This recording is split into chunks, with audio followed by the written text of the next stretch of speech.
अस्सलामुअलैकुम and welcome in CSS Pakistan. इस lecture में हम कश्मीर इशू को पढ़ेंगे। ये लेक्चर CSS, PMS और तमाम कम्पिटिटिव एग्जाम्स के लिए है। आज से पहले आपने जब भी कश्मीर इशू को पढ़ा होगा तो आपने बेसिक ओवरव्यू देखा होगा, यानी कि ब्रिटिश आता है, आज़ादी होती है, इंडिया और पाकिस्तान के दरमियान में कई वॉर्स होती है। लेकिन आज हम कश्मीर इशू को डिटेल में देखेंगे। सबसे पहले हम रियासत कश्मीर की इम्पोर्टेंस को देखेंगे, इसकी जियोग्राफी और जियोग्राफिकल इम्पोर्टेंस को देखेंगे, और हम हिस्ट्री में देखेंगे कि ये रियासत किस टाइम पीरियड में किस एम्पायर का पार्ट हुआ करती थी। फिर हम ब्रिटिश का रोल देखेंगे, आजादी को देखेंगे, यूनाइटेड नेशन का रोल देखेंगे, इंडिया और पाकिस्तान के दरमियान होने वाले तमाम इवेंट्स को देखेंगे, और एट लास्ट हम ये देखेंगे कि वो कौन से पीसफुल प्रोपोजल है जिनकी बेसिस पे इस इशू को सॉल्व किया जा सकता है। लेक्चर स्टार्ट करने से पहले चैनल को सब्सक्राइब और बेल आइकन को जरूर प्रेस करें ताकि आने वाले तमाम लेक्चर्स की अपडेट आप तक सबसे पहले पहुंच सके। कश्मीर को पढ़ने से पहले हमें रियासत कश्मीर की जियोग्राफिकल इंपॉर्टेंस का पता होना चाहिए और इसकी लोकेशन का पता होना चाहिए। कश्मीर बेसिकली साउथ एशिया के एक कॉर्नर में आता है जहां पे 4 इंपॉर्टेंट कंट्री इसके नेबर आते हैं। सबसे पहले यहाँ पे चाइना है। चाइना जैसे कि हम जानते हैं rising and emerging super power बन रहा है और साथ ही ये न्यूक्लियर पावर भी है। चाइना के बाद यहाँ पे वेस्टर्न साइड पे इंडिया आता है। इंडिया भी एक न्यूक्लियर पावर है और दुनिया की एक बड़ी इकोनॉमी भी है। एट लास्ट यहाँ पे पाकिस्तान आता है जो कि तीसरा और यहाँ इसका लास्ट नेबरिंग कंट्री है जो कि न्यूक्लियर पावर है।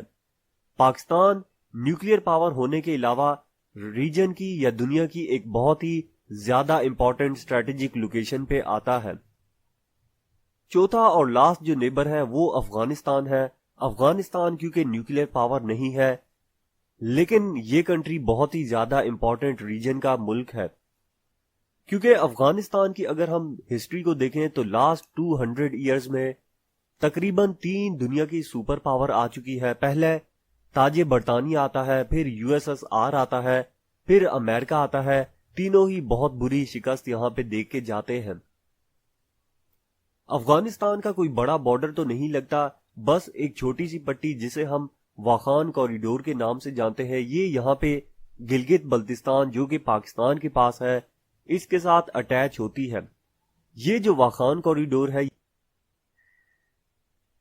सोवियत रशिया की शरारत से पाकिस्तान के हाथ से निकलकर अफगानिस्तान के पास चला गया। अब ये क्या था इस पे हम सेपरेट और डिटेल लेक्चर में बात करेंगे। अब कश्मीर की जियोग्राफिकल इंपॉर्टेंस और इसके नेबरिंग कंट्रीज के बाद अगर हम इंटरनली देखें तो कश्मीर बहुत ही ज्यादा खूबसूरत है, दुनिया में किसी भी जन्नत से कम नहीं है। वाटर रिसोर्स यहाँ पे बहुत ज्यादा है। जैसे कि कहा जाता है कि आने वाली जंगें पानी पे लड़ी जाएंगी, तो पानी यहाँ पे बहुत ही ज्यादा वाफिर मिकदार में मौजूद है। यही वजह है कि ये कंट्री इस पे अपना क्लेम करते हैं। वाटर के अलावा यहाँ पे बहुत ही ज्यादा खूबसूरत पहाड़ है। दुनिया के जो हाईएस्ट माउंटेन है उनमें कई यहाँ पे कश्मीर में आते हैं।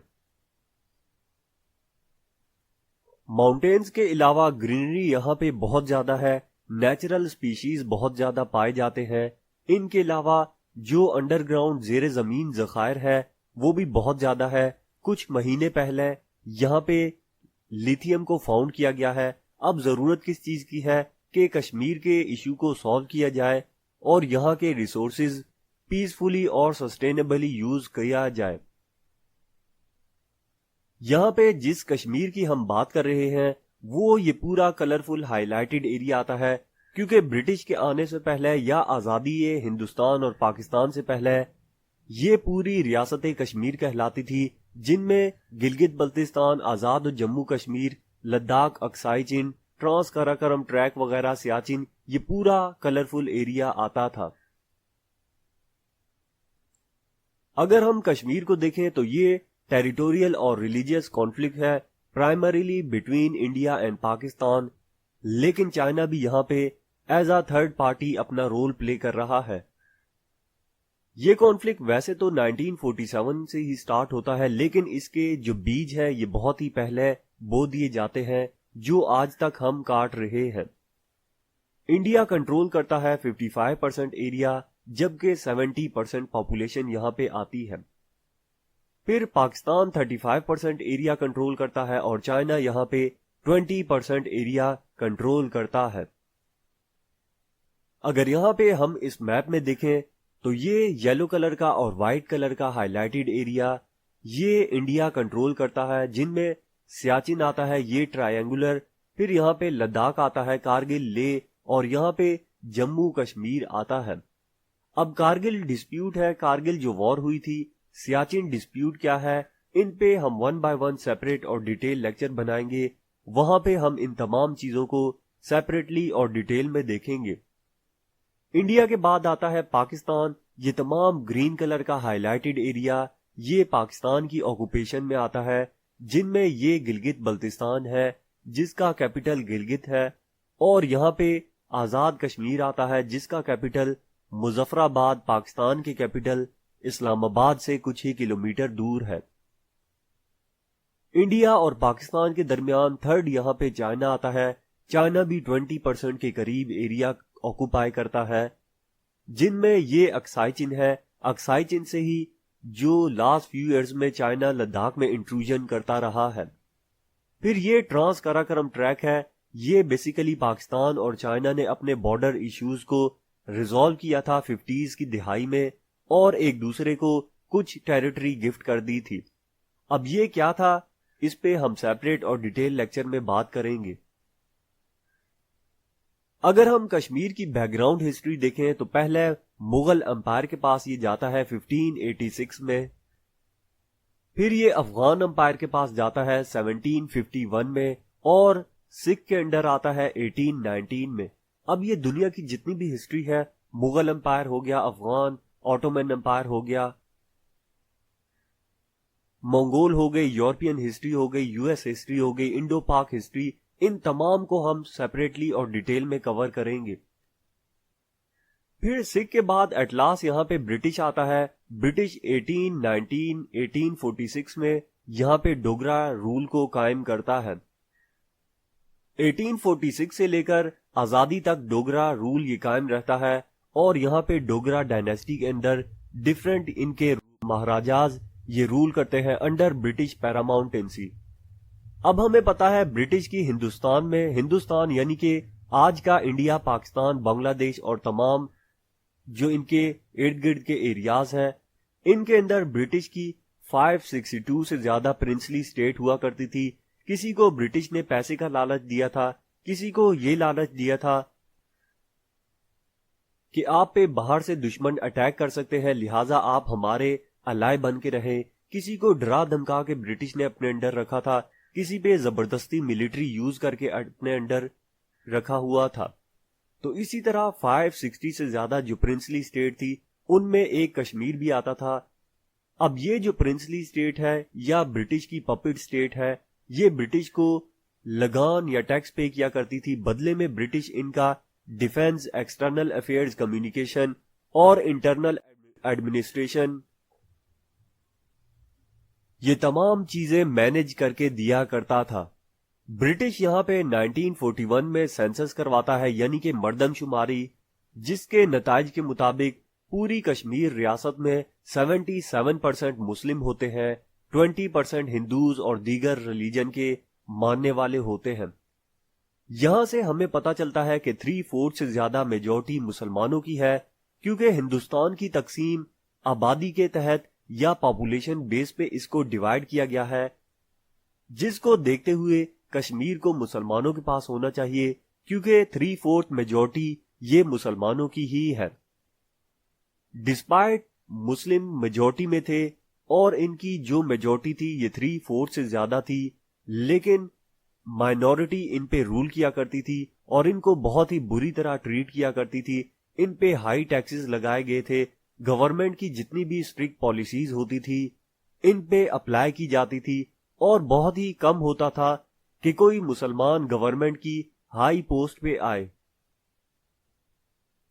अब ये जो डिस्प्यूट है बिटवीन इंडिया, पाकिस्तान और चाइना, इसने कई वॉर और क्लैशेस को यहाँ पे जन्म दिया है। पहले इंडिया और पाकिस्तान के दरमियान 1947-48 की वॉर होती है, जिसके बाद यूनाइटेड नेशन इंटर करता है और एलओसी ड्रॉ की जाती है। फिर यहाँ पे 65 की वॉर होती है, जिसके बाद ताशकंद डिक्लेरेशन साइन होता है। 71 की वॉर के बाद सिमला एग्रीमेंट होता है और कारगिल वॉर होती है। इसके बाद भी पीस प्लान दोनों के दरमियान ये बनाया जाता है और हर वॉर के बाद दोनों ही कंट्री वापस उस कंडीशन में चले जाते हैं जहां पे वो पहले मौजूद थे। ये जितनी भी वॉर और क्लैशेस हैं, इन पे हम सेपरेटली और डिटेल में लेक्चर बनाएंगे। लेकिन अगर हम 1971 को वॉर को देखें, बज़ाहिर तो ये कश्मीर कॉज पे नहीं थी, यानी कि ईस्ट पाकिस्तान और वेस्ट पाकिस्तान के दरमियान थी, लेकिन कश्मीर भी यहाँ पे मेन कॉज था। अब जो ईस्ट पाकिस्तान और वेस्ट पाकिस्तान है, क्योंकि ये बहुत ही ज्यादा एक दूसरे से दूर थे और दरमियान में होस्टाइल और पावरफुल एनिमी था, तो एनिमी ने भरपूर फायदा उठाया इन दोनों की गलतियों का। अब हम इंडिपेंडेंस से पहले के वो तमाम इवेंट देख लेते हैं जो हमें कश्मीर इशू की तरफ लेकर जाते हैं। सबसे पहले 1932 में मुस्लिम कॉन्फ्रेंस के नाम से एक पॉलिटिकल प्लेटफॉर्म बनाया जाता है। ये पॉलिटिकल प्लेटफॉर्म कश्मीर के मुसलमानों की सियासी नुमाइंदगी करेगा। इसको बनाने वाले शेख अब्दुल्ला होते हैं इन कोलैबोरेशन विद चौधरी गुलाम अब्बास। 1934 में पहले इलेक्शन होते हैं राज्यसभा कहते हैं स्टेट लेजिस्लेटिव असेंबली, यानी कि रियासती आईनी असेंबली। और जब इलेक्शन के रिजल्ट आते हैं तो मुस्लिम को यहां से हैवी विक्ट्री हासिल होती है। अब जब नेहरू और इनके अलाए ये बात देखते हैं कि मुसलमान यहां पे पॉलिटिकली भी डोमिनेट कर रहे हैं, क्योंकि पॉपुलेशन के तनाजुर में तो वो पहले ही डोमिनेटिंग पोजीशन में थे, तो अब ये पॉलिटिकली भी डोमिनेटिंग पोजीशन में आ चुके हैं। लिहाजा ये एक ऐसा प्लान या खेल बनाते हैं जिनका रिजल्ट हम आगे चल के देखेंगे। 1937 में शेख अब्दुल्ला, यही शेख अब्दुल्ला जिन्होंने मुस्लिम कॉन्फ्रेंस को बनाया था, ये जवाहरलाल नेहरू के साथ फर्स्ट टाइम मीटिंग करते हैं और इन दोनों की जिंदगी में ये पहली ही मुलाकात होती है। अब ये मुलाकात में क्या इनके दरमियान तय पाता है वो हमें आगे चल के पता चलेगा। 1938 में इलेक्शन होते हैं, सेकंड इलेक्शन यही रियासती आईनी असेंबली के, जिनके रिजल्ट में मुस्लिम्स को कंप्लीट एंड क्लियर विक्ट्री हासिल होती है। अब 1939 में अंडर शेख अब्दुल्ला के लीडरशिप के अंदर यही मुस्लिम कॉन्फ्रेंस, जो कि मुसलमानों का पॉलिटिकल प्लेटफॉर्म था, ये अपना नाम चेंज कर देते हैं मुस्लिम कॉन्फ्रेंस से नेशनल कॉन्फ्रेंस में। यहां तक तो कोई बात नहीं, क्योंकि सिर्फ नाम ही चेंज हुआ है, लेकिन नाम के साथ ये जो मेंबरशिप है वो तमाम रिलीजन के मानने वालों के लिए ओपन कर देते हैं। यानी कि वो जो माइनॉरिटी थी 20% के करीब, जो पहले ही डोमिनेट थी, अब वो पॉलिटिकली भी डोमिनेट करेगी।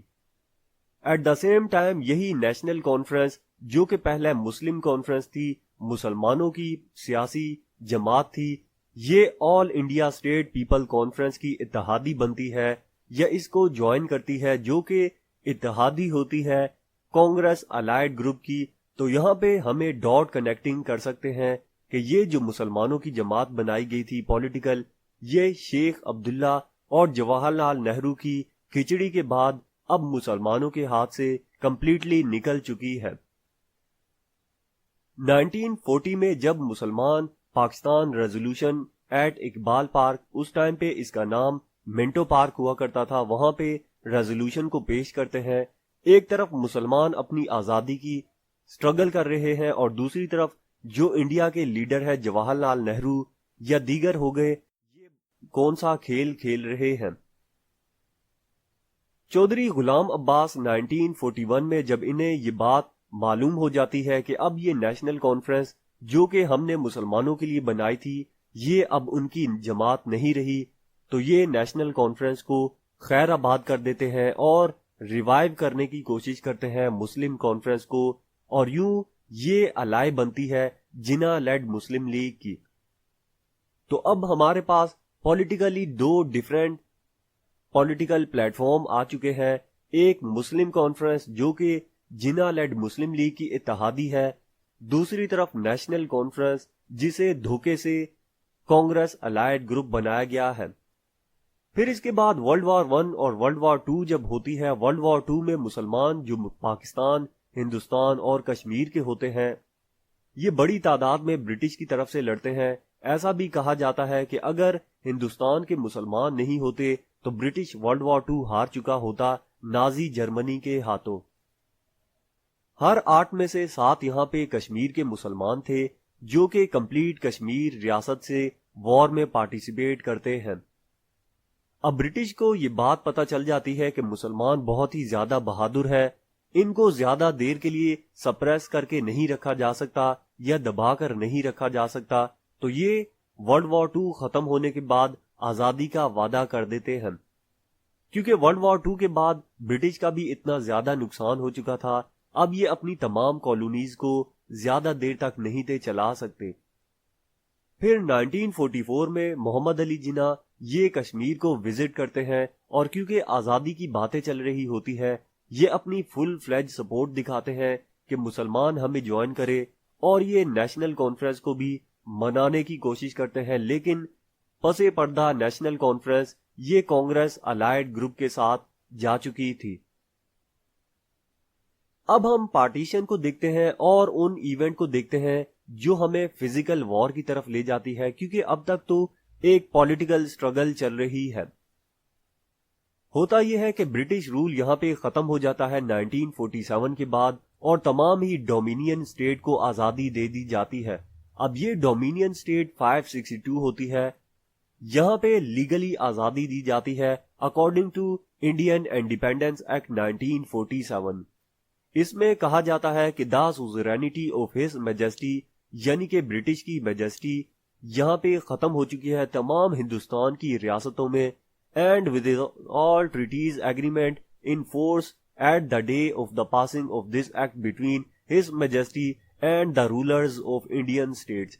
यानी कि जितनी भी 562 प्रिंसली स्टेट थी, इनके दरमियान जाहिर सी बात है ब्रिटिश ने किसी को डरा धमका के रखा था, किसी को पैसे का लालच दिया था, कहीं पे हिंदू मुसलमानों को आपस में लड़ा के, और कहीं पे जबरदस्ती मिलिट्री का यूज करके लोगों को या रियासतों को अपने पास मिला के रखा हुआ था। लेकिन अब तमाम जो ब्रिटिश के एग्रीमेंट है ये खत्म हो चुके हैं और रियासतें आजाद हैं, चाहे वो इंडिया को ज्वाइन करें या पाकिस्तान को ज्वाइन करें।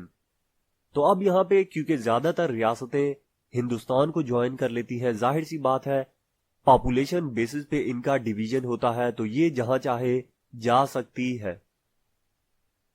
लेकिन यहां पे 3 रियासतों का मामला आता है जिनमें हैदराबाद दक्कन होता है, जूनागढ़ होता है और रियासत कश्मीर होता है। हैदराबाद और जूनागढ़ का केस ये था कि यहाँ की आबादी जो है पॉपुलेशन ये मेजॉरिटी हिंदू थी और रूलर इनका माइनॉरिटी क्लास से यानी कि मुसलमान थे। तो इंडिया ये यहाँ पे प्ली पेश करता है कि क्योंकि आजादी पॉपुलेशन बेस पे हुई है, लिहाजा जो मेजॉरिटी है उसकी बात मानी जानी चाहिए। तो यहाँ पे इंडिया मिलिट्री यहाँ पे घेरा लगाता है और इनको ऑक्युपाई कर लेता है या जबरदस्ती अपने हिंदुस्तान का पार्ट बना देता है। आज भी जूनागढ़ का केस यूनाइटेड नेशन में दायर है और ये अपने फैसले का मुंतजिर है। अब यहां से हमें यह भी पता चलता है कि यूनाइटेड नेशन एक फेल ऑर्गेनाइजेशन है, यहां पे ये छोटे से डिस्प्यूट को सॉल्व नहीं करवा पाते। कल को India, Russia, China, Pakistan, Arabia, European countries, इनके दरमियान अगर कोई बड़ी वॉर या क्लैश हो जाता है तो वहां पे आप अपना क्या रोल प्ले करेंगे। खैर, जूनागढ़ और हैदराबाद दक्कन से ऑपोजिट केस कश्मीर का होता है, क्योंकि यहाँ पे जो महाराजा होता है वो माइनॉरिटी या हिंदू क्लास से होता है और मेजॉरिटी जो है वो मुसलमान होते हैं। लेकिन यहाँ पे इंडिया इस अर्जी को इग्नोर कर देता है कि जो डिवीजन है वो पॉपुलेशन बेसिस पे हुआ है और जबरदस्ती इसको ऑक्युपाई कर लेता है। अब ये ऑक्युपाई कैसे करता है इसे भी हम आगे चल के देखेंगे। इससे पहले जब आजादी दी जाती है, बहुत सी रियासतें इंडिया को और कुछ रियासतें पाकिस्तान को ज्वाइन कर लेती है, लेकिन जो कश्मीर के महाराजा है, क्योंकि कश्मीर में डोमिनेशन मुसलमानों की होती है पॉपुलेशन बेसिस पे अगर हम देखें, लेकिन यहाँ पे महाराजा को ये पता होता है कि अगर कश्मीर मुसलमानों के पास चला गया यानी कि पाकिस्तान के पास, तो इनकी और इनके आने वाली नस्लों की जो हुक्मरानी है ये खत्म हो जाएगी। वो तो वैसे भी खत्म हो चुकी थी। ये डिसाइड करते हैं महाराजा कि ये इंडिपेंडेंट रहेंगे, यानी कि ना ही इंडिया को ना ही पाकिस्तान को ज्वाइन करेंगे। और ये यहाँ पे बहाना क्या बनाते हैं कि अगर हम हिंदुस्तान को ज्वाइन करते हैं तो मुसलमान जो कि मेजॉरिटी है ये हमसे नाराज हो जाएगी, और अगर हम पाकिस्तान को ज्वाइन करते हैं तो माइनॉरिटी यहाँ पे खतरे में पड़ जाएगी। अब ये बिल्कुल गलत बहाना है, क्योंकि आज भी पाकिस्तान और इंडिया में एक बड़ी तादाद में माइनॉरिटी है जो अपनी जिंदगी बेहतर तरीके से गुजार रहे हैं। और इसके बाद 11 अगस्त को महाराजा डिसमिस कर देते हैं प्राइम मिनिस्टर रामचंद्रा काक को, जिन्होंने इंडिपेंडेंस को एडवोकेट किया था। इसको ऑब्जर्वर और स्कॉलर पहला एक्शन देखते हैं कि महाराजा ने अपना झुकाव इंडिया की तरफ कर लिया है। जब कायद-ए-आज़म ये तमाम हरकतें देख रहे होते हैं महाराजा की, तो कायद-ए-आज़म यहाँ पे हर किस्म की कोशिश करते हैं कि इनको मनाया जाए, और खुद ये जुलाई 1947 में इनको रिटन एश्योरेंस प्रोवाइड करते हैं कि आप पाकिस्तान को ज्वाइन करें, हम आपको रिटन लिख कर दे रहे हैं कि every sort of favourable treatment आपको दी जाएगी। अब ये बहुत बड़ी बात होती है, 562 रियासतों में किसी को भी लिख कर नहीं दिया गया। ये वाहिद रियासत थी जिसको लिख कर दिया जा रहा था। अब क्योंकि आप लिख कर देंगे तो ये इंटरनेशनल लॉ के तहत एक एग्रीमेंट माना जाएगा और इसे हमेशा माना जाएगा। और इसके बाद मोहम्मद अली जिन्ना हर किस्म की लॉबी भी करते हैं, इनको डिफरेंट तरीकों से मनाने की भी कोशिश करते हैं। लेकिन बाद में क्या होता है वो अब हम देखते हैं। 1947 में लॉर्ड माउंटबेटन ये प्रपोज करते हैं पार्टीशन प्लान। जैसे कि हमने पहले देखा, रियासतों को आजादी दे दी जाती है। जब लॉर्ड माउंटबेटन ये देखते हैं कि महाराजा ये कोई सही फैसला नहीं कर रहे, तो ये 5 डे के लिए विजिट करते हैं कश्मीर रियासत का, और वहां पे इनको मनाने की भरपूर कोशिश करते हैं। लेकिन महाराजा रिलक्टेंसी यानी कि टाल मटोल से काम लेते हैं। फिर इसके बाद 1947 की 14 और 15 अगस्त को दोनों ही मुल्कों को आजादी दे दी जाती है, और आजाद होते ही रियासत Kashmir standstill agreement sign करती है पाकिस्तान के साथ, यानी कि अपनी मौजूदा हालतें जो रियासत है इस पे बरकरार रहेंगे। इंडिया अब जब ये देखता है तो ये रिक्वेस्ट करता है कि फर्दर इस डिसीजन को पेंडिंग में किया जाए, यानी कि टाल मटोल से काम लिया जाए। अब एक तरफ इंडिया टाल मटोल कर रहा था, दूसरी तरफ महाराजा टाल मटोल कर रहे थे। बेसिकली इनके प्लान कुछ और थे, वो अब हम देखते हैं। 14 अक्टूबर 1947 को आरएसएस ये वही तंजीम है जिन्होंने फाउंडर ऑफ इंडिया या बानिए हिंदुस्तान का असैसिनेशन किया था या कत्ल किया था। ये बेसिकली रियासती मिलिशिया या टेररिस्ट ऑर्गेनाइजेशन है। ये वही टेररिस्ट ऑर्गेनाइजेशन है जो आज की बीजेपी यानी कि नरेंद्र मोदी को सपोर्ट करते हैं। होता यह है कि आरएसएस और अकालीज के जो भी इनके ट्रेन मिलिशिया होते हैं ये अटैक करते हैं मुसलमानों के गांव देहात में। अब जाहिर सी बात है, मुसलमान 3/4 मेजोरिटी से भी ज्यादा है, तो ये एक छोटी सी माइनॉरिटी भी कैसे उन पे अटैक कर सकती है और कैसे उनको काबू कर सकती है। अब होता यह है, जब ये अटैक करते हैं मुसलमानों के घर जला दिए जाते हैं। इन रिस्पॉन्स मुसलमान रिटेलिएट करते हैं और मुसलमानों का रद्द अमल इतना शदीद होता है कि ये भागने पर मजबूर हो जाते हैं। और इस शदीद रद्द अमल को देखते हुए महाराजा को भी ये बात पता चल जाती है कि मुसलमानों की जो दिली ख्वाहिश थी वो अब अंगारों में कन्वर्ट हो चुकी है।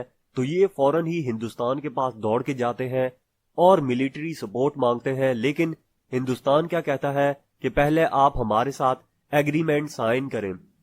तो यहाँ पे IOA instrument of association sign कर दी जाती है, जिसके जवाब में जो मुसलमान यहाँ पे रिस्पॉन्स दे रहे थे आरएसएस के मिलिशियाज का, तो हिंदुस्तान अपनी ट्रेन मिलिट्री यहाँ पे उतार देता है। जब मोहम्मद अली जिन्ना को पता चलता है कि मुसलमान जो कश्मीर के निहत्ते हैं, नॉन आर्म्स ये लोग हैं, इन पे एक ट्रेन मिलिट्री अटैक कर रही है, तो ये उस वक्त के पाकिस्तान के जनरल डुगलास ग्रेसी, जो कि ब्रिटिश के अपॉइंट करदा थे, इनको कहते हैं कि आप भी अटैक करें। तो ये अटैक करने से मना कर देते हैं, क्योंकि इनको पीछे से ऑर्डर होते हैं कि आपको हाई अवार्ड मिलेगा, बस आपने यहाँ पे पीस बरकरार रखना है। अब कायदे आजम से रहा न गया और इन्होंने मुसलमानों से जिहाद की अपील की। और होता यह है कि जैसे ही कायदे आजम जिहाद का ऑर्डर देते हैं, पूरे जो पाकिस्तान के कबायली एरिया है, यहाँ के एरियाज, केपी के आज का ये प्रोविंस है, यहाँ के एरियाज के लोग, गिलगित बल्तिस्तान के लोग, और ये जो अपर पंजाब है, यहाँ पे जो भी लोअर मिलिट्री क्लास थी, क्योंकि हाई मिलिट्री क्लास ये ब्रिटिश के अपॉइंट करदा थे, लेकिन लोअर मिलिट्री क्लास वो यहीं के ही लोकल थे। तो ये अब चारों तरफ से कश्मीर पे अटैक करते हैं और देखते ही देखते हिंदुस्तान की आर्मी पसपाई का शिकार होने लग जाती है और हिंदुस्तान सबसे पहले दौड़ के यूनाइटेड नेशन सिक्योरिटी काउंसिल में जाता है कि हमारे हाथ से कश्मीर निकल रहा है, अब आप ही इसे बचाएं। तो यहां से हम देख सकते हैं कि 14 अक्टूबर में ट्रेन मिलिशिया मुसलमानों पे अटैक करते हैं, मुसलमानों का रिस्पॉन्स आता है, जिहाद होता है, और विद इन फ्यू मंथ, अक्टूबर के बाद नवंबर और दिसंबर, यानी कि 2 महीने के अंदर हिंदुस्तान उस पोजीशन पे आ जाता है, इस पसपाई का शिकार होता है कि यूनाइटेड नेशन सिक्योरिटी काउंसिल के पास दौड़ के जाता है और सबसे पहले यही मुकदमा यहाँ पे करते हैं या केस दायर करते हैं कि आप हमारा डिस्प्यूट सॉल्व करें। तो ये होती है जिहाद की ताकत। अब यहाँ पे यूनाइटेड नेशन का भी रोल आता है। यूनाइटेड नेशन फौरन ही वॉर को खत्म करवाता है और यहाँ पे इंडिया और पाकिस्तान को एक पेज पे लाता है, यानी कि पॉलिटिकल सॉल्यूशन की बात करता है। साथ ही रेजोल्यूशन 39 फॉर 1984 ड्रॉ की जाती है और साथ ही United Nation Commission for India and Pakistan ये बनाया जाता है, सीज फायर ड्रॉ की जाती है और इसके साथ ही लाइन ऑफ कंट्रोल को ड्रॉ किया जाता है।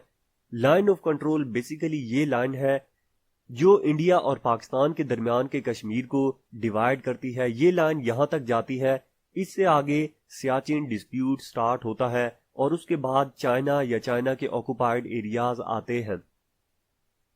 अब यहां पे 2 लाइन ऑफ कंट्रोल है और एक एलएसी है, तो इन दोनों में आपने कंफ्यूज नहीं होना। लाइन ऑफ कंट्रोल या एलओसी इंडिया और पाकिस्तान के दरमियान का कश्मीर में आता है, जबकि एलएसी इंडिया और चाइना के दरमियान के बॉर्डर को कहते हैं।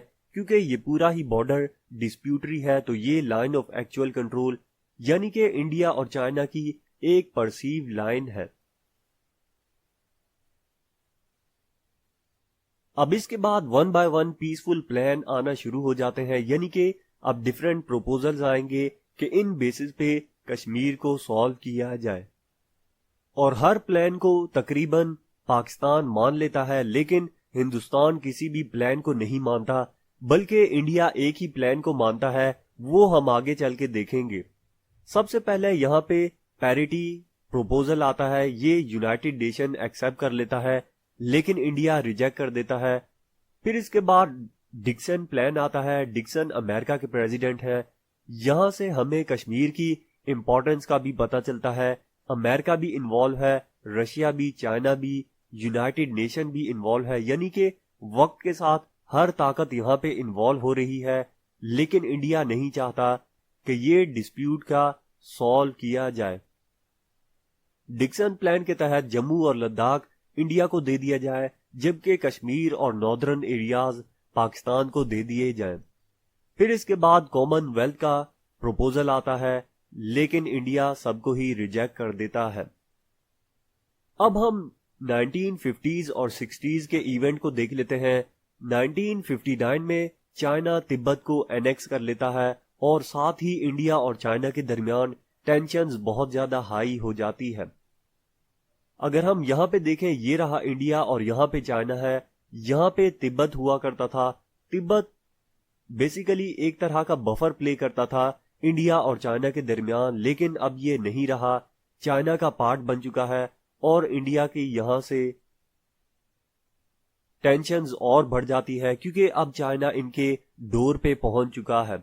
इससे पहले कहा यह जाता था कि हिंदी चीनी भाई भाई और पाकिस्तान को हम वापस हिंदुस्तान का पार्ट बनाएंगे, लेकिन अब दोनों ही इंडिया के जो नेबर हैं वो दोनों इसके दुश्मन बन चुके हैं। फिर इसके बाद 1962 में इलेक्शन होते हैं, यही लेजिस्लेटिव असेंबली के, और यहाँ पे नेशनल कॉन्फ्रेंस को विक्ट्री मिलती है। जैसे कि हम पहले देख चुके हैं, मुस्लिम कॉन्फ्रेंस से ये नेशनल कॉन्फ्रेंस में बनाई गई थी। अब ये हर बार इलेक्शन कैसे होते हैं, इंडिया बेसिकली बंद कमरे में ये इलेक्शन करवाता है और खुद ही रिजल्ट अनाउंस कर देता है। ना यूनाइटेड नेशन आता है, ना कोई मीडिया यहाँ पे आ सकता है, ना कोई ह्यूमैनिटेरियन ऑर्गेनाइजेशन, एनजीओ वगैरह, कोई कुछ भी नहीं होता। बंद कमरे में ही बस इलेक्शन करवा दिए जाते हैं। तो यूं इंडिया जो खुद को डेमोक्रेसी का चैंपियन मांगता है, बल्कि यही डेमोक्रेसी का असैसिनेशन कर रहा है। और इसके बाद जब इंडिया और चाइना की टेंशन हद से ज्यादा बढ़ जाती है तिब्बत के इशू पे, तो इनके दरमियान वॉर होती है, 1962 की वॉर के बाद चाइना को क्लियर विक्ट्री मिलती है और हिंदुस्तान के हजारों सोल्जर्स को यहाँ पे कैदी बना दिया जाता है। अब जंग खत्म होने के बाद पाकिस्तान को ये बात पता चल जाती है कि चाइना और इंडिया अब ये दोस्त नहीं रहे बल्कि एनिमी बन चुके हैं, क्योंकि इनके दरमियान वॉर हो चुकी है। लिहाजा पाकिस्तान चाइना की तरफ हाथ बढ़ाता है और चाइना भी पाकिस्तान की तरफ हाथ बढ़ाता है, और दोनों ही अपने बॉर्डर में जो छोटे बड़े डिस्प्यूटरी एरियाज होते हैं या इश्यूज वगैरह होते हैं, इनको सॉल्व कर लेते हैं और दोनों एक दूसरे को कुछ टेरिटरी गिफ्ट कर देते हैं। और चाइना एंड इंडिया की वॉर के बाद जो कंप्लीट बॉर्डर होता है इंडिया और चाइना का, इसे एलओसी मान लिया जाता है, यानी कि लाइन ऑफ एक्चुअल कंट्रोल। अब हम 60s के दीगर इवेंट को देखें तो यहाँ पे जो चाइनीज गवर्नमेंट है, ये जैसे कि हमने देखा पाकिस्तान के साथ अपने बॉर्डर डिस्प्यूट को रिजॉल्व कर लेती है।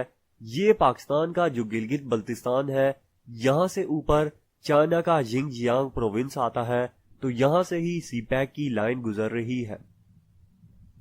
फिर इसके बाद 1965 में इंडो पाकिस्तान वॉर होती है।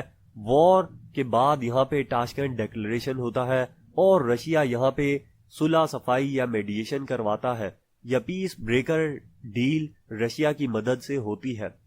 तो जैसे हमने देखा कि हर बड़ी ताकत यहाँ पे इन्वॉल्व है, यूनाइटेड नेशन हो गया, अमेरिका, रशिया, और आगे चाइना भी का भी रोल आता रहेगा, लेकिन इंडिया ही इस डिस्प्यूट को सॉल्व नहीं करना चाहता। फिर यहाँ पे 1971 में बांग्लादेश पाकिस्तान से आजाद हो जाता है और बाद में 1962 में पाकिस्तान और इंडिया एग्री करते हैं कि ये एलओसी की रिस्पेक्ट करेंगे, लेकिन क्रॉस बॉर्डर अटैक जारी रहते हैं। फिर इसके बाद शिमला एग्रीमेंट साइन किया जाता है, जिसके तहत ये कहा जाता है कि डिस्प्यूट को हम बायलैटरली यानी कि इंडिया और पाकिस्तान मिलकर रिजॉल्व करेंगे, लेकिन ऐसा नहीं होता। पाकिस्तान जब भी इंडिया को कहता है कि आए डिस्प्यूट रिजॉल्व करें, तो इंडिया टाल मटोल से काम करता है, लेकिन अगर Pakistan United nation, America, China, Russia या किसी और बड़ी ताकत को बोलेगा तो इंडिया फौरन ही ब्लॉक कर देगा, कहेगा कि हम खुद ही शिमला एग्रीमेंट के तहत ये डिस्प्यूट बायलैटरली रिजॉल्व करेंगे। फिर पाकिस्तान इंडिया को कहेगा आए इसके तहत डिस्प्यूट रिजॉल्व करते हैं, तो यहां पे इंडिया टाल मटोल से काम लेगा। 1982 में शेख अब्दुल्ला, ये वही शेख अब्दुल्ला है जिनकी वजह से मुसलमानों की पॉलिटिकल जो स्ट्रगल थी कश्मीर में, ये नॉन मुस्लिम के हाथ में चली जाती है, इनकी डेथ हो जाती है और इनके बेटे को वही पपेट पोजीशन दे दी जाती है जो कि इंडिया ने पहले इनके फादर शेख अब्दुल्ला को दी थी। यानी कि अब ये चीफ मिनिस्टर बनेंगे और जब भी बंद कमरे में इलेक्शन होगा 72 में से इनको 65, 68 ऐसे सीट दे दी जाएगी और रिजल्ट खुद ही अनाउंस कर दिया जाएगा। फिर 1984 में इंडियन आर्मी सक्सेसफुली कैप्चर कर लेती है सियाचिन ग्लेशियर को। अब ये सियाचिन ग्लेशियर का जो डिस्प्यूट है, कैसे इंडियन आर्मी इसको ऑक्युपाई करती है, इस पे हम सेपरेट और डिटेल लेक्चर बनाएंगे। फिर यहाँ पे 80s के बाद जितने भी इवेंट चले आते हैं 21st सेंचुरी तक, यहाँ पे होता यह है मास प्रोटेस्ट होता है, इंडिया कर्फ्यू लगा देता है और जो नौजवान होते हैं निहत्थे कश्मीर के, इनको मार दिया जाता है या इनका कत्ल कर दिया जाता है बाय इंडियन मिलिट्री। फिर 1999 में कारगिल वॉर होती है। इससे पहले दोनों ही न्यूक्लियर पावर बन चुके थे और म्यूचुअल एसोर्ड डिस्ट्रक्शन था, क्योंकि अब ज्यादा बड़े स्केल पे वॉर नहीं लड़ी जा सकती। अगर एक को भी अपना थ्रेट महसूस हुआ तो वो न्यूक्लियर बॉम्ब का यूज कर सकता है। ये वॉर एक छोटे स्केल पे लड़ी जाती है, लेकिन वॉर के बाद अगेन पीस प्रोसेस स्टार्ट होता है। परवेज मुशर्रफ जो कि मिलिट्री डिक्टेटर थे, ये अटल बिहारी वाजपेयी के साथ पीस टॉक करते हैं। वही बातें होती है कि अब रिस्पेक्ट की जाएगी, ये होगा वो होगा, लेकिन होता कुछ भी नहीं है। इस पीस टॉक के बाद इंडिया की पार्लियामेंट पे अटैक होता है और इंडिया इसका इल्जाम पाकिस्तान पे लगा देता है और यूं जो भी पीस टॉक के लिए कदम उठाए गए थे वो वहीं पे ही स्टॉप हो जाते हैं। अब आगे यही चलता रहेगा, दोनों मुल्क पॉलिटिकल टॉक पे आएंगे। पॉलिटिकल टॉक का ऐलान होते ही कोई ना कोई इंडिया पे अटैक हो जाएगा और यूं जो भी पॉलिटिकल स्टेप उठाए गए थे ये वहीं पे ही खत्म हो जाएंगे। बेसिकली इंडिया ये खुद ही अटैक करवाता है छोटे बड़े, और यूं जो पीसफुल स्टेप्स लिए गए थे ये वहीं पे ही खत्म हो जाते हैं। इसी तरह चलते 2008 में मास प्रोटेस्ट होता है। लोग श्रीनगर की तरफ मार्च करते हैं कि हमें आजादी दी जाए, लेकिन इंडियन मिलिट्री बुरी तरह पावर का यूज करते हुए इनको क्रश कर देती है। न कोई यूनाइटेड नेशन आता है, न अमेरिका को यहाँ पे इंसानी हकूक नजर आते हैं, न कोई भी एनजीओज को नजर आते हैं। और इसके बाद 2014 में रियासत कश्मीर के इलेक्शन होते हैं। ये वही इलेक्शन होंगे कि एक बंद कमरे में इलेक्शन के रिजल्ट अनाउंस कर दिए जाएंगे, यानी कि या ना यूनाइटेड नेशन आएगा, ना कोई एनजीओ होगी, ना कोई आजाद मीडिया होगा, कोई भी नहीं यहाँ पे आता। इंडियन गवर्नमेंट के अलावा कोई न वोट डालने आता है, ना ही इलेक्शन करवाने आता है। फिर 2014 में मुजफ्फर बुरहान वानी जो कि एक यंग लीडर थे, इंडिपेंडेंस के एडवोकेट करते थे, इनका कत्ल कर दिया जाता है इंडियन मिलिट्री की तरफ से। ये इंडियन मिलिट्री की तरफ से इलीगल ऑपरेशन किए जाते हैं ताकि यहाँ पे नौजवानों को मारा जाए और आजादी की डिमांड को रोका जाए। फिर वही होता है जो हमेशा होता आया है, मास प्रोटेस्ट होते हैं, इंडिया कर्फ्यू लगा देता है और यूं लोगों को घर में डिटेन कर दिया जाता है। अब इसके बाद इंडिया की स्ट्रेटेजी चेंज हो चुकी है। इंडिया 2017 से अब तक ऑपरेशन ऑल आउट के नाम से ऑफेंसिव प्रोग्राम स्टार्ट किया है, जिसके तहत जो भी यहाँ पे सेपरेटिज्म की बात करेगा, यानी कि जो मीडिया में भी कहेगा, जो रिटर्न भी कहेगा, जो स्कूल में भी पढ़ाएगा, इन सब को सबक सिखाया जाएगा। पहले तो इंडिया का ये था कि अगर कोई टेररिस्ट अटैक करता है, बकौल इनके ये टेररिस्ट अटैक होगा, लेकिन वो अपनी आजादी के लिए यहाँ पे स्ट्रगल कर रहे होंगे, तो जो भी आर्म्स लेस लोग हैं इनको मारा जाएगा। लेकिन अब जो भी बात करेगा उसको इंडिया सबक सिखाएगा। और बाद में 2020 में जम्मू और कश्मीर पे स्ट्रिक्ट लॉकडाउन लगा दिया जाता है और साथ ही जो कश्मीर के आर्टिकल होते हैं 370 और 35A, ये बेसिकली कश्मीरियों के स्पेशल राइट्स की बात किया करते थे, इनको रिवोक कर दिया जाता है। अब ये इलीगल क्यों है? क्योंकि कश्मीर एक रियासत है जो कि ना हिंदुस्तान का पार्ट है अब तक, ना पाकिस्तान का पार्ट है, बल्कि ये अपनी आजादी की स्ट्रगल कर रहे हैं। तो किसी भी रियासत में जो भी फैसला लिया जाता है वो रियासती पार्लियामेंट से मंजूर होना जरूरी है। यहाँ पे कोई भी पार्लियामेंट में बात नहीं आती, बल्कि इंडियन प्रेसिडेंट ये बस एक ऑर्डर साइन कर देते हैं जिसके तहत ये काम इलीगल सारा कर दिया जाता है। फिर वही होता है, कश्मीरी लोग प्रोटेस्ट करते हैं, इनको घरों में नजरबंद कर दिया जाता है।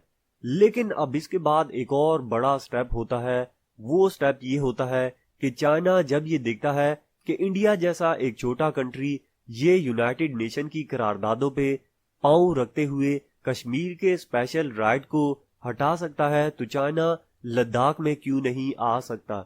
यही वजह है कि अगर हम देखें ईयर 2020 के बाद लद्दाख में क्लैश स्टार्ट होते हैं, चाइना की मिलिट्री यहां से इंट्रूजन करती है और इंडिया के कई मिलिट्री पर्सनल्स को जान से मार दिया जाता है।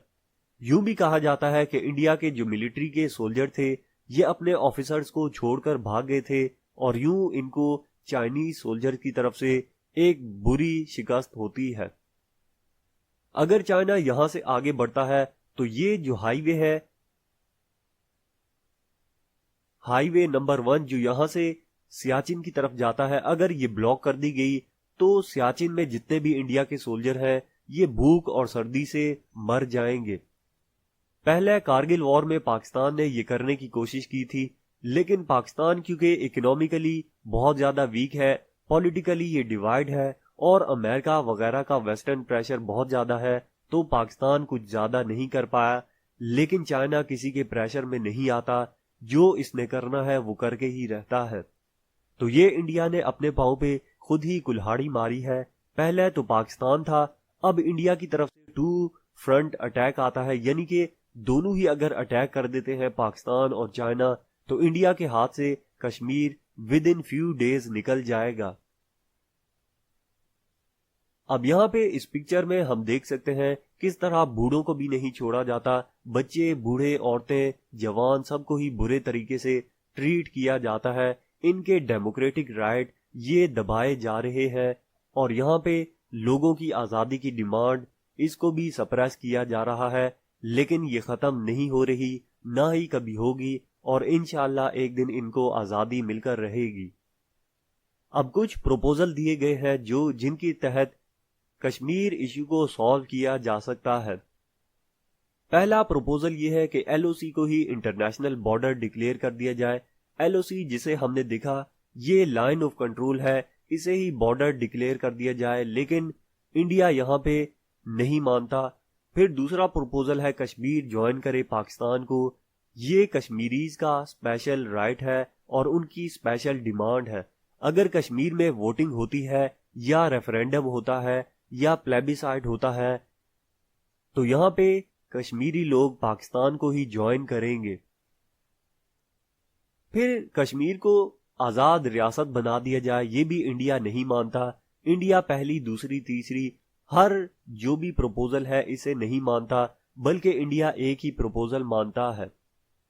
फिर एक और प्रपोजल दिया जाता है कि कश्मीर को इंडिपेंडेंट रियासत बना दिया जाए, लेकिन एक छोटी रियासत हो, इसे भी इंडिया नहीं मानता। इंडिया किसको मानता है कि कश्मीर ज्वाइन करे इंडिया को। अब ये पहला और आखिरी प्रपोजल है जो इंडिया ने ही दिया है और मानता भी इंडिया इसको खुद ही है और इंडिया इस पे ही कायम है कि बस इसे माना जाना चाहिए।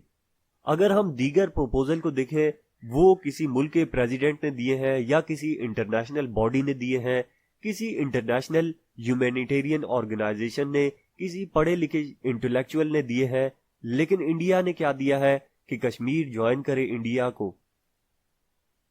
फिर इसके बाद चनाब फॉर्मूला दिया गया है कि ये जो चनाब रिवर है इसे ही बॉर्डर मान लिया जाए, क्योंकि दुनिया के कई कंट्रीज ऐसे हैं जिनके दरमियान river as a border role play करता है, तो इंडिया इसे भी नहीं मानता।